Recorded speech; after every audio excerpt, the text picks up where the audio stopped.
¿Quieres tener la experiencia de acampar dentro de una cueva? Pues a tan solo 40 minutos de la Ciudad de México se encuentra este lugar llamado las Cuevas de la Amistad.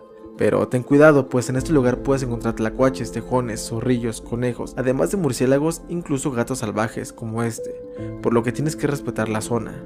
Este lugar es muy amplio, incluso tiene alberca, solo que sí está muy fría. La entrada no está cara, ya no me acuerdo cuánto costaba, pero recuerdo que estaba barata. Es un excelente plan para pasar en familia. Este lugar se encuentra en la Sierra de Patlachique, muy cerca de Acolman, así que si no tenías planes para este fin de semana, ¿por qué no lo visitas? Además de que puedes realizar senderismo, MTB o simplemente relajarte en su alberca. Cuídate, aprovecha si estás comiendo y adiós.